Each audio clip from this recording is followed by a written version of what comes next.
Hello and welcome back to my channel, and this is the pickup video for the month of June 2021.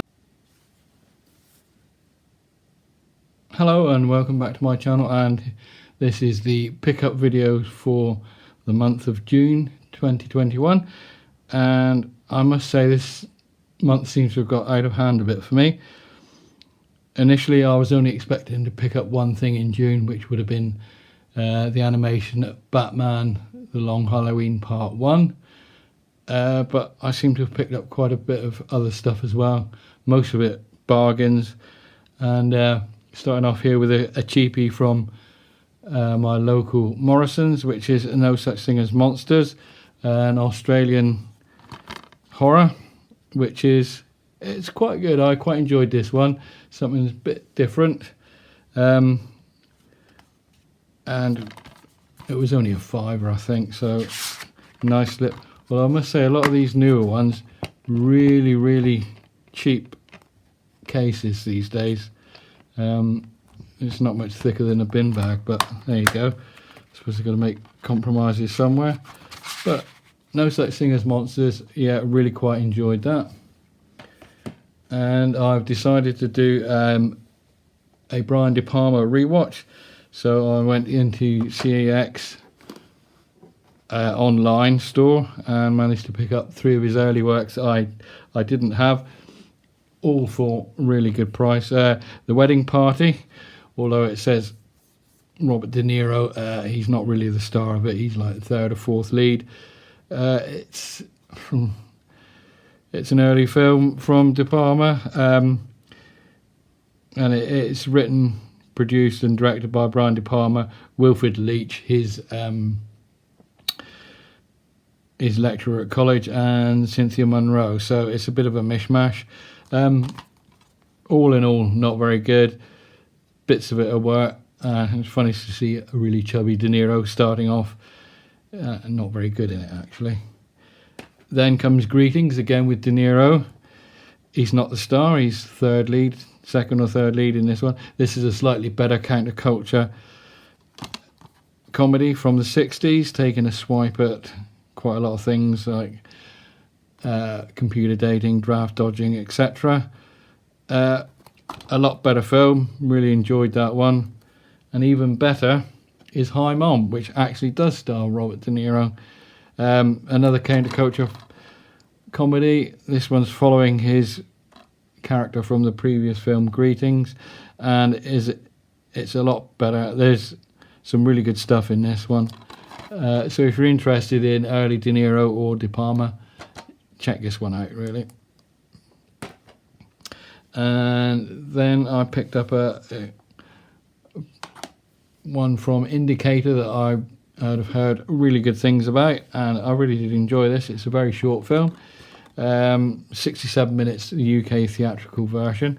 There is an 81-minute American version on here as well, so I don't know what they've added, but I will check that out at some time. Just a standard edition, just a Blu-ray, no booklet, no reversible art, but a very good film, and the transfer is cracking. It looks really good. Highly recommend that one. And then, having enjoyed the Blood River Pirates from the Indicator Hammer box set number 5, I noticed that Network were releasing the pseudo follow-up, The Devil Ship Pirates. So I got this one as soon as it came out.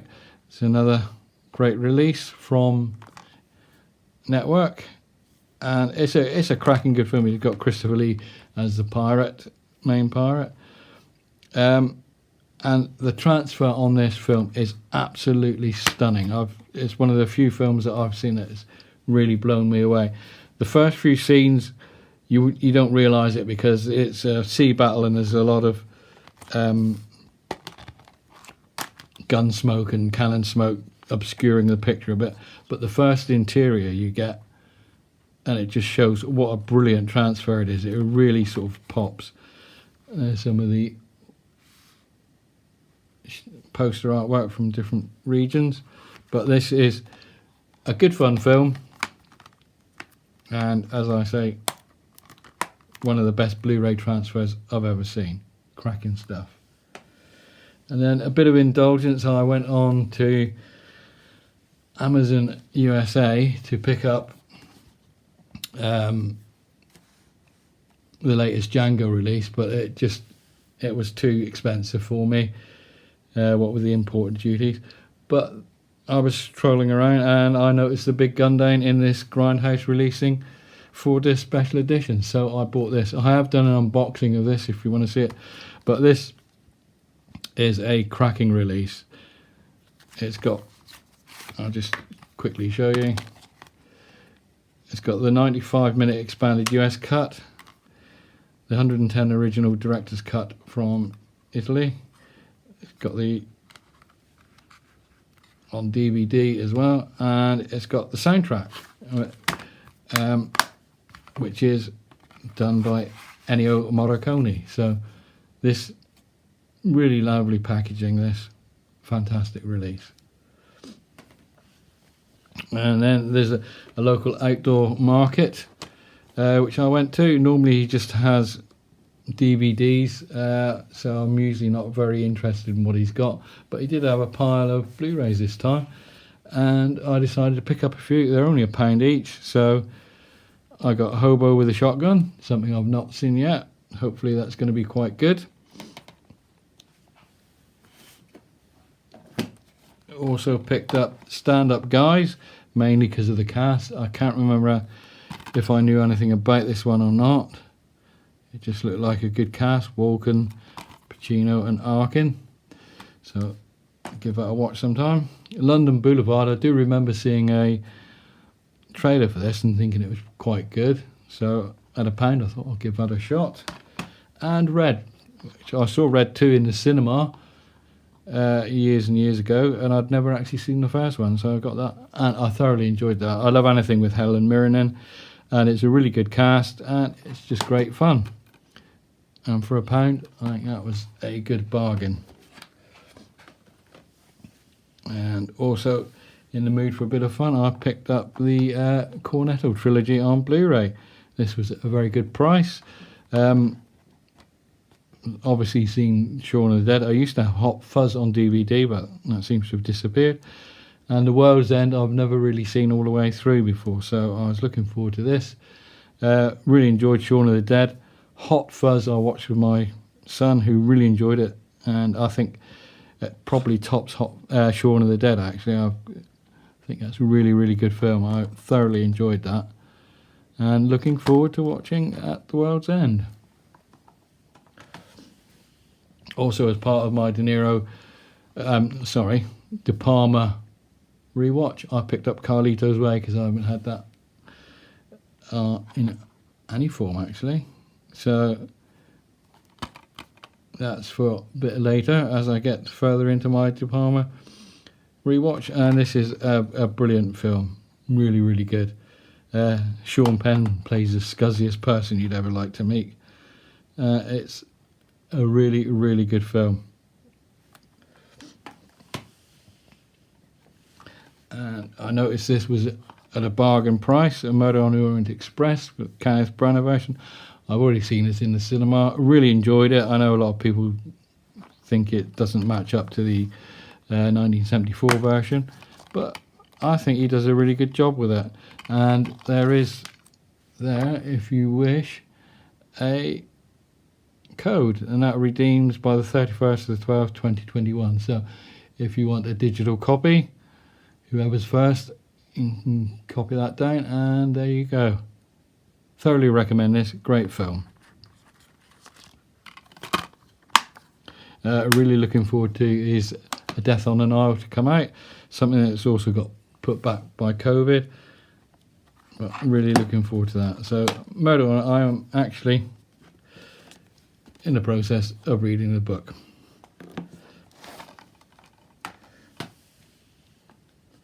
And as I was coming out of HMV, this was one of these sort of buy with something else, you get it at a really good price. So I bought A Quiet Place. I'd not seen it before. Watched that, thoroughly enjoyed that. A really, really good film. Hopefully I'll go and see the second one tonight, because I think it's the last showing at my local cinema. So that was great. Although that and Murder on the Orient Express are 4K. I do not have a 4K TV. I do have a 4K player, but I do not have a 4K TV as yet. But you know, you got to future-proof yourself, haven't you? And this was the only one I was expecting to pick up this month, which is Batman: The Long Halloween Part 1. Really enjoy these DC animations. Cracking artwork, yeah. And I was just about to watch it, and I thought, no, it's 85 minutes.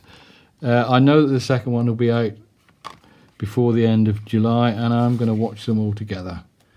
So 2 in 1. If it had been a longer wait, then I probably would have watched this as I got it, but I'm going to watch them back to back, and it should be really good.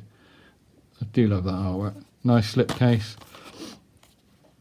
And there's quite a few special features, which you always get with the Blu-rays. The DVD versions usually just have a sneak peek of what's coming up, but these always have bonus shorts, 2 cartoons, sneak peek of the next animated thing, and then a DC showcase short, The Losers. So the Blu-rays are a pretty good value for money.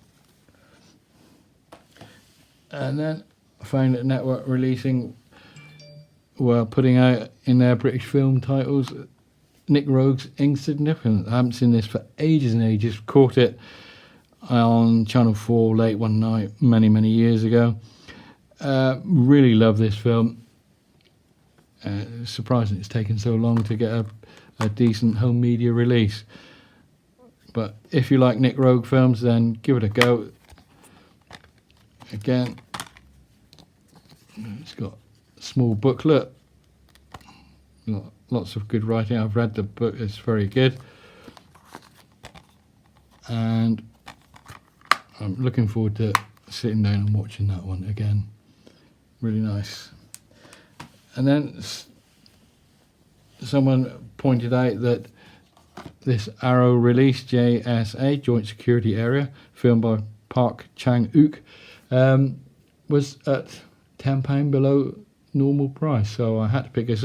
I was going to probably pick it up in an Arrow sale anyway, but as it was there, and with the slip as well, so really looking forward to this. I've heard good things about it. Comes with a booklet, and when you see a first run Arrow cheap, then you've got to get it. And my last pickup of the month is a Studio Canal Vintage Classics, and it's the brilliant Murder by Decree, one of the best Sherlock Holmes films ever made. It pits Sherlock Holmes against Jack the Ripper, and it's just a fantastic film. Done by Bob Clark. Christopher Plummer makes a very likeable human Sherlock Holmes, and James Mason is excellent as Dr. Watson. Really nice camaraderie between the pair, and it's just a cracking good film. There is an interview with Kim Newman about Murder by Decree and various other Jack the Ripper rip-offs, and an audio commentary with Kim Newman and crime fiction historian Barry Forshaw. So next time I watch that, it'll be with the audio commentary. So there we have it. That is June 2021. I don't think I'll be picking up quite as much in July. At the moment, the only thing I can think of is the Batman Long Halloween Part 2, and possibly there is an Arrow box set that I am after, but we shall have to see what the finances say. Anyway, there we go. That's it for the month, and thank you for watching. Please like, dislike, share, whatever. and just thank you for stopping by and watching it. And if you got to this far, thank you very much. See you in the next one.